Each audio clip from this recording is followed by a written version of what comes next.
What the hell?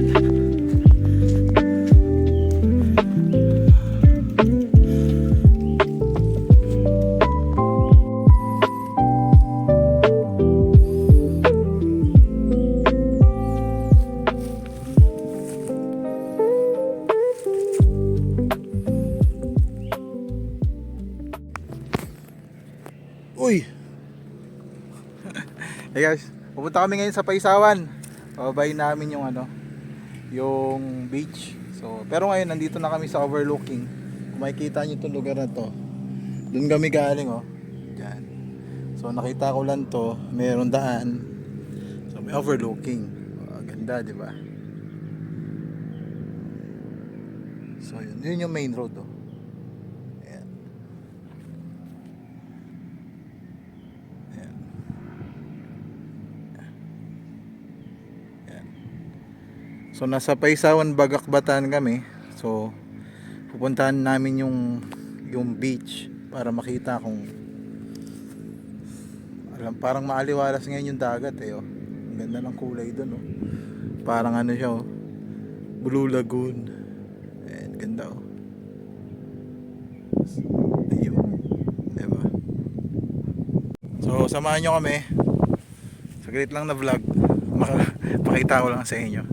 Gamit ko nga pala yung road bike. Ayan. Dito kasi rolling hills tsaka puro ahon. Kasi bundok nga naman to. Ayan babakita ko bundok siya. So laspag talaga. Laspagan. Kasi ang gamit ko 53 teeth na chainring na 1x pa. Tapos ang liit pa nung cogs ko sa likod. Ayan. Gamit muna natin yung natin, classic bike na gravel setup.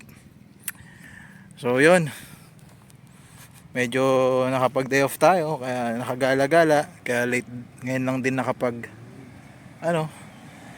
vlog. So yung kay MJ, eto Pro Max na na road bike.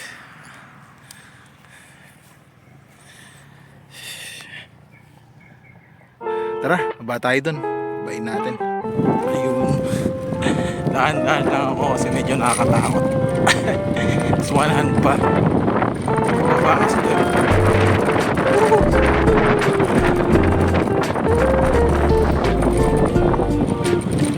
Ito yung kakakunin namin mamaya pabalik.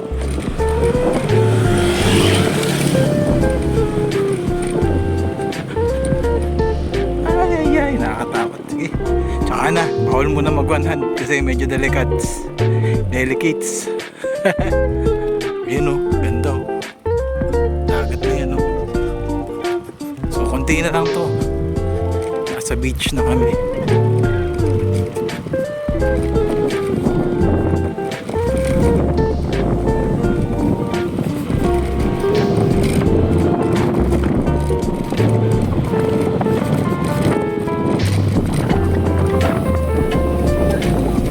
Bumibilis, baka ma-out of control ako. Para lang makita nyo guys, ganda. Paano ulit to. So ito ganyan munisipyo ng Paisawan, multipurpose nila. So yan, dyan papasok ko lang dyan. Tapos kumbaga merong 100 lang dito na pababa na yun, meron 100 lang dito na pababa na kahit saan mo siya pasukan, dito ang labas niya. So may tent for rent din dyan. Ayan, may mga nagbebenta may mga nagpaparent ng tent, diba?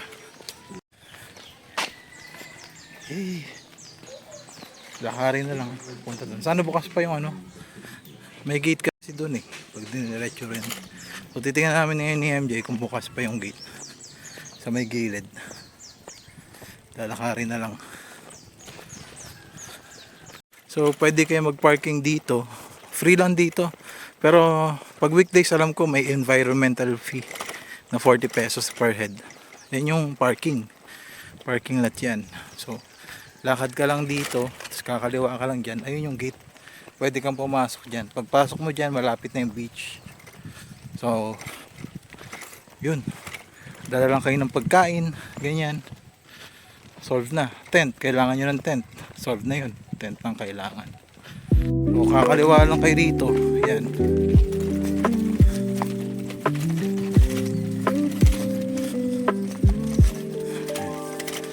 Napakita ko lang rin sa inyo para alam nyo kung saan kayo dadaan. Dito lang ako sa gilid. Uy.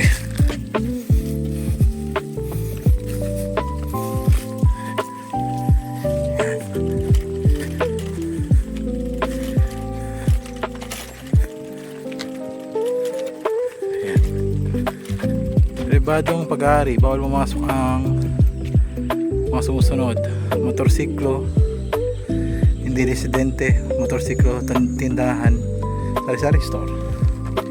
Tindahan na sari-sari store pa. So ito yung entrance, bukal yan. Yun, dagat na yun.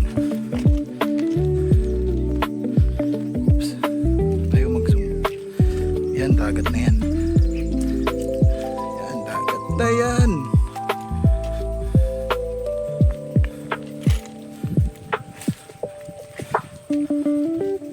Gulo ng camera ko. So yung dadaanan nyo tong palayan dati to eh, pero nag-anihan na eh. Itong bukid na to, dadaanan nyo yan. Lakad-lakad lang. MJ, enjoy ba? Enjoy pa maglakad. Tapos magbabalik na tayo, puro ahon na naman. Ang hirap na ahon dito. Pag nakabay ka lang, mahirap yung ahon kasi parang hindi mo kayang aahunin kahit na malalaki pa yung cogs mo. Baga bigat talaga siya.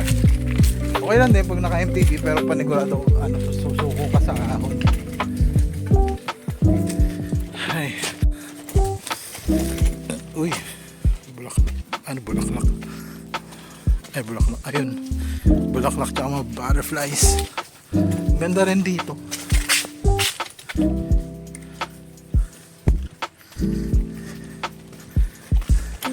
Lalo pag weekdays kasi wala halos tao.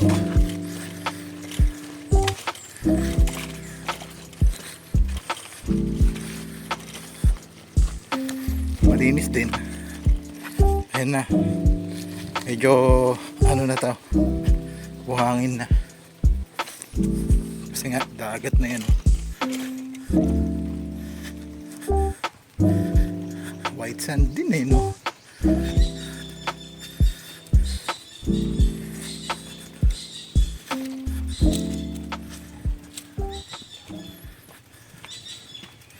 Wow.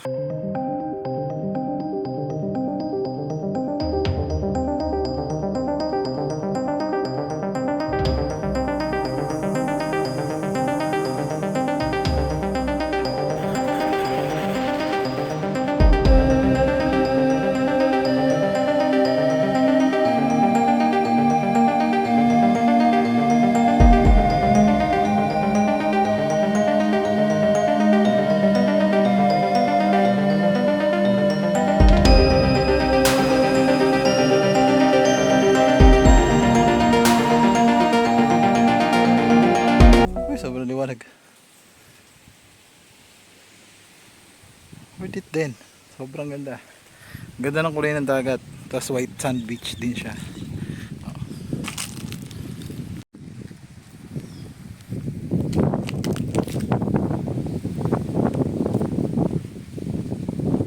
White sand to MJ. Sir. White sand ba to? White sand. White and black mix. Mix.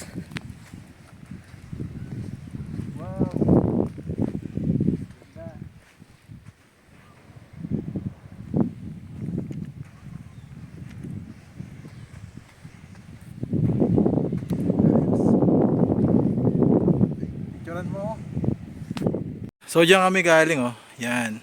Sa lugar na yan. Tapos dito pwede kayo magtayo ng tent. Maluwak naman to eh. Pwede kayo magtayo ng tent and everything. Kaso mainit. So wala naman lilim. So maganda magtayo ng tent bandang hapon hanggang gabi. Tapos pag umaga na, tanghali na, doon na kayo. libat tayo dyan sa may lilim na yan, sa may no parking na yan. So pwedeng gawin yung ganung bagay. O, tara dito sa Isawan Beach. Maganda rito, libre lang. Environmental fee lang ang kailangan. So yun, mga tagat dito maliwalas din ngayon, ngayong buwan ng Pebrero. So sana makapunta kayo, ayos din dito. Sana rin nagustuhan nyo yung pinuntahan natin ngayon, kahit saglit lang na vlog to. So yun, one last take. Dagat, ganda rin ang dagat eh, no? Kulay pa rin. Medyo sobrang naging scripted lang yung vlog natin ngayon. Ang pangit, di ako marunong magsalita pagka may naghahawak ng may ibang naghahawak ng camera. So aray ko. So yun, pauwi na kami. Malayo-layo pa yung papadyakin namin, puro ahon at lusong pa yun. Mga matagal din, siguro mga 2 oras na padyak o 1.5 oras o 1 oras na padyak. Depende, mainit kasi ngayon eh, ang panahon eh. So mahirap bumalik.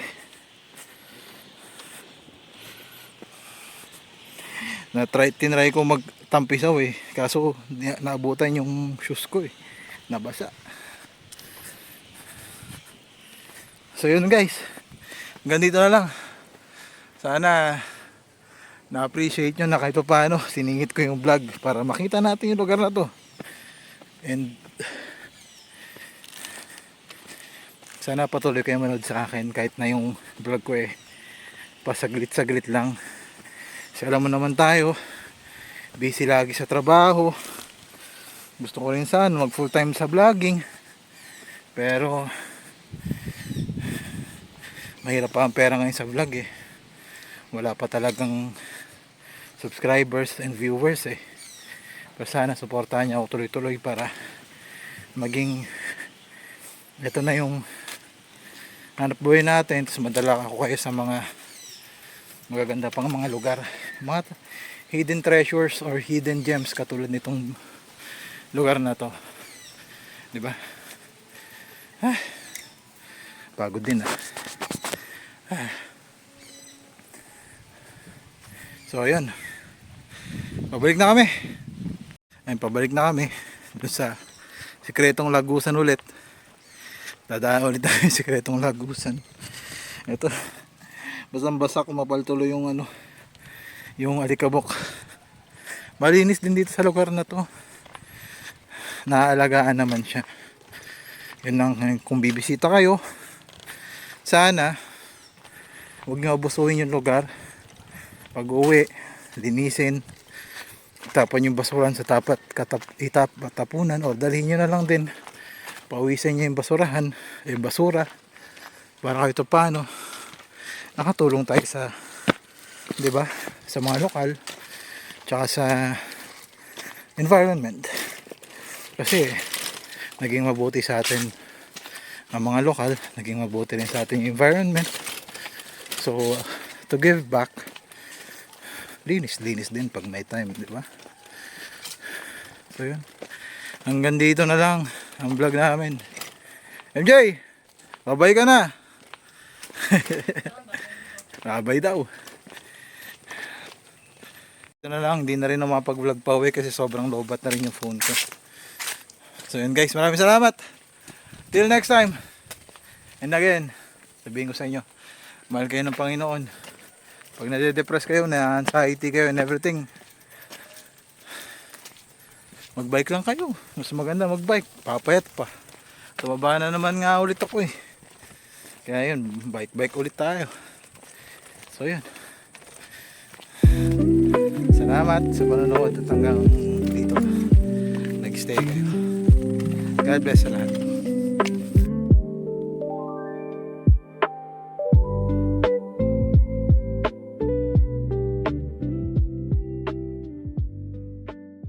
Grabe tarik dito guys. Tignan nyo pa ako kung paano yung pa ako. Tignan si MJ. Tagtulak. Hindi kaya kasi hindi mountain bike dala natin. Tarik. Uy, pauwi na kami. Hindi ba, nagbabay na ako pero pinakita ko sa inyo kung gaano katarik. Ayan, puro ganyan yan dyan sa baba. Patarik na patarik, para kayo naggroto. May mahagdanan din, may mga matatarik din na ahunin.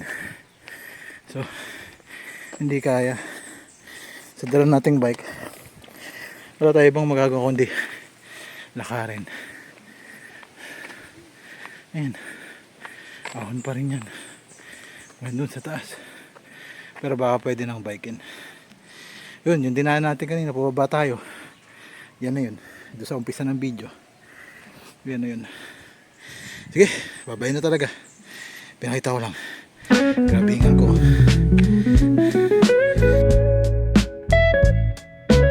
Tulak all the way. Hirap.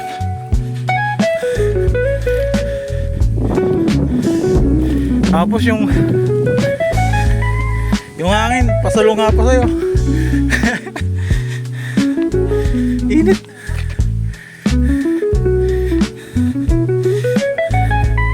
Salubong ka ng hangin eh. Init pa. Yung init yung nakakaano eh, pagod.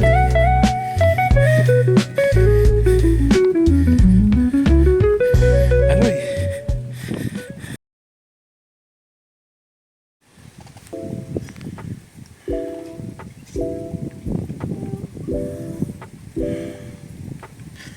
Yan, bali nagpapahinga kami.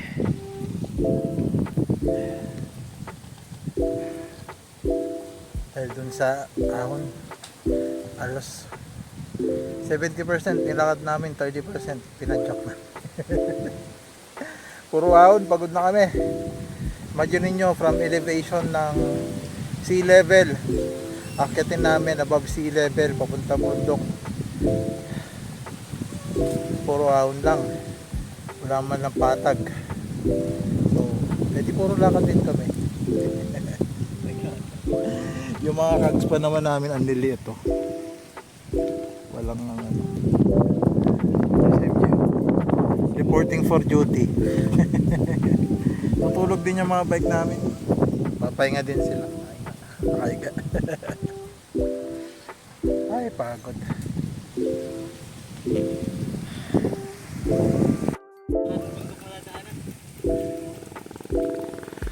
Yan pa yung mga bundok na dadaanan natin pa uwi. Doon pa tayo. Layo-layo pa. Papadyakin natin.